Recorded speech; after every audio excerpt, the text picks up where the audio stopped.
अक्टूबर की वो शाम जरूरत से ज्यादा ठंडी और काली थी। घड़ी में 6:15 बज रहे थे, लेकिन आसमान देखकर लग रहा था जैसे आधी रात हो। आसमान में लटके बादल इतने भारी थे कि लगता था जमीन को कुचल देंगे। एक पुरानी जर्जर बैलगाड़ी कच्चे और पत्थरीले रास्ते पर रेंग रही थी। उसके लकड़ी के विशाल पहिए जब पत्थरों से टकराते तो पूरे जंगल में एक तीखी छू छू की आवाज गूंज उठती, जैसे कोई आत्मा दर्द से चीख रही हो। बैलों के गले में बंधी लोहे की घंटियां रह रहकर बजती थीं, जो सन्नाटे को और भी गहरा बना रही थीं।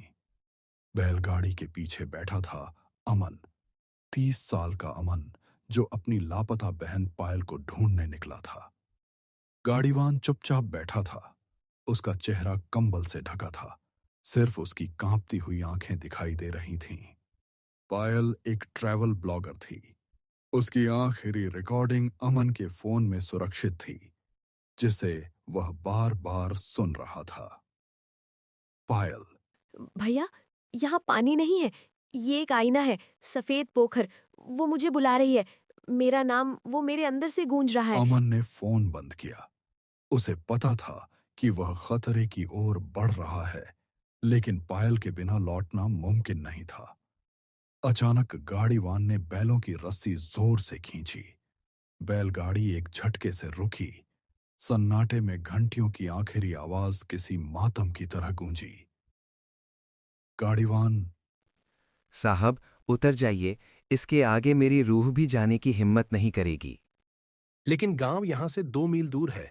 अंधेरे में मैं कैसे जाऊंगा? गाड़ीवान ने अंधेरे में इशारा किया, जहां एक सूखा हुआ पीपल का पेड़ खड़ा था। इस पेड़ के बाद हवा का स्वाद बदल जाता है बाबूजी। यहां से सफेद पोखर की सीमा शुरू होती है। जो पैदल जाता है शायद वही वापस आता है, पर वो इंसान नहीं रहता। जैसे ही अमन नीचे उतरा, गाड़ीवान ने बैलों को बेरहमी से लकड़ी मारी।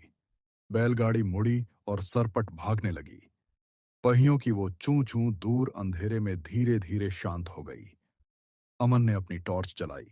जंगल में सन्नाटा इतना था कि उसे अपनी धड़कन सुनाई दे रही थी। 10 मिनट चलने के बाद उसे महसूस हुआ कि उसके जूतों की आवाज के पीछे एक और आवाज आ रही है। अमन झटके से पीछे मुड़ा।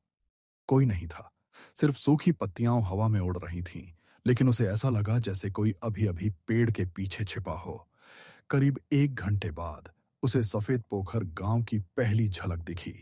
गांव के हर घर पर सफेद चूना पुता था, जो चांद की हल्की रोशनी में हड्डियों की तरह चमक रहे थे। हवा में एक सड़ी हुई गंध थी। गांव में न कोई कुत्ता भौंक रहा था, न किसी घर से धुआं उठ रहा था। पूरा गांव जैसे किसी गहरी नींद में नहीं, बल्कि मौत की गोद में था। एक चबूतरे पर एक औरत बैठी थी, जिसका सिर सफेद चादर से ढका था। नमस्ते, क्या आपने पायल नाम की किसी लड़की को देखा है? अपना सिर उठाया। उसकी आंखें पत्थर की तरह स्थिर थीं। रात में नाम नहीं लेते यहाँ, वो सुन लेती है। पायल अब पोखर की गहराई में अपना अक्स सजा रही है। अगर जान प्यारी है तो सुबह होने तक अपनी आंखें बंद रखना। अमन को गांव के किनारे एक पुरानी झोपड़ी में बूढ़ा चौकीदार धनिया मिला। धनिया ने आग जलाते हुए बताया। साहब, ये पोखर पानी से नहीं, आंसुओं से भरा है। सालों पहले एक बेगुनाह औरत को गांव वालों ने इसमें डुबो दिया था। तब से ये पोखर एक आईना बन गया है। वह औरत अकेली है, इसलिए वह राहगीरों को अपनी दुनिया में खींच लेती है। रात के 2 बजे अमन को झोपड़ी के बाहर से एक जानी पहचानी आवाज आई। भैया, दरवाजा खोलो। मुझे बहुत डर लग रहा है। देखो, मैं आ गई। अमन का दिल जोर से धड़का। उसने खिड़की से झांका। बाहर पायल खड़ी थी। उसके बाल गीले थे और कपड़े सफेद मिट्टी में सने थे। अमन दरवाजा खोलने ही वाला था कि उसकी नजर पायल के पैरों पर पड़ी। उसकी परछाई जमीन पर नहीं, बल्कि हवा में उलटी तैर रही थी। उसकी आंखों की पुतलियां गायब थीं, सिर्फ सफेद कोटर थे। धनिया ने चिल्लाकर अमन का हाथ पकड़ा।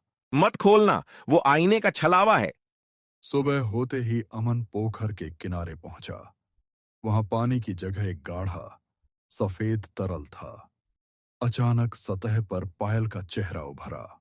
भैया, अब मैं यहाँ की रानी हूँ। लौट जाऊं और फिर कभी पीछे मुड़कर मत देखना। उसका चेहरा धीरे धीरे उस सफेद तरल में विलीन हो गया। अमन टूट चुका था। वह वापस उसी रास्ते पर चल दिया। दूर से उसे फिर वही बैलगाड़ी के पहियों की चूं चूं सुनाई दी, पर इस बार बैलगाड़ी खाली नहीं थी। उसके पीछे कई धुंधले साए बैठे थे।